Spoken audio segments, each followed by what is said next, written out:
Welcome back to Askewed Reviews, and today we finish the Indiana Jones franchise with the 2023 action adventure Indiana Jones and the Dial of Destiny. Here is your trivia question for today. Including this film, there are only 3 films where Disney and Paramount collaborated. What were the other 2? The answer will be at the end of this video. The beginning of our film takes a little hop back in time to 1944 in Germany, where our buddy Indiana Jones is having to deal with the Nazis once again, but this time they apparently seem to be in possession of the Spear of Destiny. Now, our main villain, Dr. Voller, played by Mads Mikkelsen, ends up discovering that the spear is actually a fake. However, he is in possession of half of the Antikythera, which is also known as the Dial of Destiny and a device created by Archimedes. Now, Indy and his companion Basil Shaw, played by Toby Jones, end up discovering this piece, and they decide to take it for themselves. There's a bit of a train chase, but they do manage to escape with the piece. Then the story jumps ahead to 1969, where Indiana Jones is unfortunately getting to the age where he retires. Now, while begrudgingly trying to enjoy retirement, he runs into a woman named Helena Shaw, who is after the Dial of Destiny and also happens to be the daughter of Basil Shaw and Indy's goddaughter. It appears that Helena has also made some enemies in her time, including the CIA. And the CIA is working alongside a still alive Dr. Voller, who seems to have a few mercenaries up his sleeve. So, of course, Indiana gets dragged back into the world of adventuring. So, both Indiana and Helena make their way to Morocco, where we get to meet Helena's sidekick, Teddy. There is some back and forth on who gets possession of the dial, and a fun tuk-tuk race. Then everyone makes their way to Greece, where we meet Antonio Banderas' character, Ronaldo, who happens to own a ship and takes Indy and his friends out into the middle of the ocean. We also get a very cool scuba diving scene. From there, everyone heads off to Sicily. Now, will it be Team Indy that ends up finding the other piece of the dial, or will Dr. Voller do so and then take a trip through time? The Dial of Destiny is the last Indiana Jones film, and it's the only one that wasn't directed by Steven Spielberg and created by George Lucas. In fact, Spielberg was originally going to direct, but ended up dropping out in 2020. Then, Harrison Ford worked on a film called The Call of the Wild with James Mangold and suggested him as the director for the film. Mangold was actually working on a Boba Fett movie for Lucasfilm, but they switched him over to this one, and unfortunately, the Boba Fett movie just got dropped completely. Now, before Harrison Ford confirmed that he was actually coming back for a 5th movie, there was originally talks of doing almost a reboot to the series with either Chris Pratt or Bradley Cooper. One of the things I liked and disliked at the same time for this film was the CGI de-aging of Harrison Ford. Now, I felt that at times it looked really good, but at other times there was a lot of uncanny valley, especially with the eyes. The eyes looked very awkward sometimes. Mads Mikkelsen does an amazing job in this film as Dr. Voller. But did you happen to know that Voller is actually based off of a real person?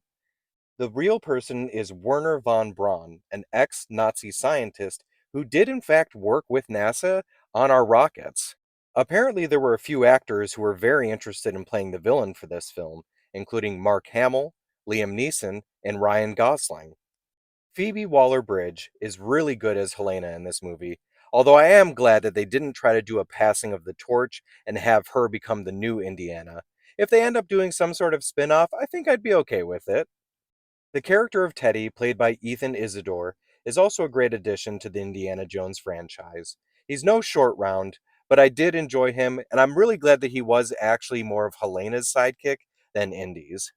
John Rhys Davis was offered a cameo in Kingdom of the Crystal Skull, but he turned it down because he didn't want to give Sala just a short little appearance.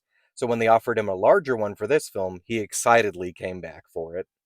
Jim Broadbent did want to make another appearance after his Kingdom of the Crystal Skulls one, but apparently they couldn't find the right place to put his character in. They did, however, find a good place to bring Karen Allen back in as Marion, as she also wanted to return for this film. The character of Mutt Williams, played by Shia LaBeouf, did not make an appearance in this film, and I'm not too surprised, as he kind of burnt bridges a bit and did not get a well reception from the fans. In fact, they decided to kill his character off, apparently in the Vietnam War. Did you ever notice that at the beginning of the first four films, the Paramount logo changes into things? For instance, in Raiders, it becomes a mountain. In Temple of Doom, it becomes the symbol on a gong. In The Last Crusade, it becomes a rock tower. And in Kingdom of the Crystal Skull, it becomes a prairie dog hill. Now, I don't have a picture for it, but in the most recent film, The Dial of Destiny, it's actually the Lucasfilm logo that changes into the lock on a truck. Something else that appears in all five films is a swarm of some sort of creatures that becomes an issue. For instance, in Raiders, it was snakes. In Temple of Doom, it was a bunch of different types of bugs. In The Last Crusade, it was rats. In Kingdom of the Crystal Skull, it was flesh eating ants. And in Dial of Destiny, it was a bunch of moray eels. Here's an interesting trend that seemed to continue through all the movies up until the last one. The sidekicks always kept increasing by one, or at least the sidekicks that survived to the end of the film. So there was Marion in Raiders. In Temple of Doom, it was Short Round and Willie Scott.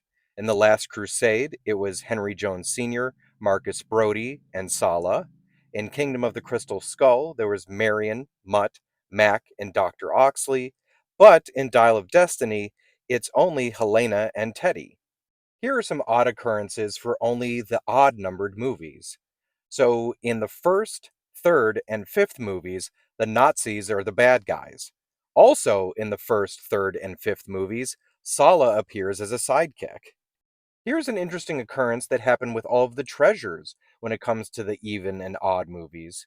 So, the odd movies, where you have the Ark of the Covenant, the Holy Grail, and the Dial of Destiny, these are all treasures that everyone is seeking out. But in the even numbered movies, where you have the Sankara stones and the Crystal Skull, people are trying to bring the treasure back somewhere. Now, also, when speaking about the treasures, did you happen to notice that Indy is never actually the one to kill any of the main villains?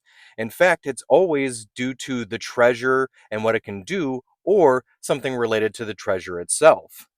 In Raiders of the Lost Ark, Belloc decides to open the Ark of the Covenant, and what's inside causes his head to explode. In Temple of Doom, which is the closest one to Indy actually being the cause of it, Mola Ram is trying to get one of the Sankara stones, and it burns a hole in the pouch. He tries to grab it. The heat causes him to lose his grip. He falls from the bridge, lands into the alligators in the water, and gets eaten. Donovan from The Last Crusade believes he is in possession of the actual Holy Grail and decides to drink from it, which causes him to desiccate very quickly. In Kingdom of the Crystal Skull, Irina Spalko requests to have all the knowledge given to her, and apparently it's just too much as she begins to burn from the inside out. And now, even in the most recent film, The Dial of Destiny, Dr. Voller decides to use the dial to go back in time. He ends up going to the wrong time as there is a siege going on, which ends up attacking the plane, which causes the plane to crash. So, in my opinion, Indiana Jones and the Dial of Destiny is a very fitting end for the series. I enjoyed it quite a bit. It definitely is not the best Indiana Jones movie, but it's one of the best in my opinion. So I'm going to give this one a 4 out of 5. Now, as for the trivia question from the beginning of this film, including this film, there are only 3 films where Disney and Paramount collaborated. What were the other 2? So it may or may not surprise you to know that it's actually been a little over 40 years since the last time Paramount and Disney collaborated. The first time they did was on Popeye in 1980, and then Dragon Slayer in 1981. I hope you enjoyed this episode of Askewed Reviews. If there's a movie you'd like to see get a review, just mention it in the comments. And as always, like, comment, share, and subscribe.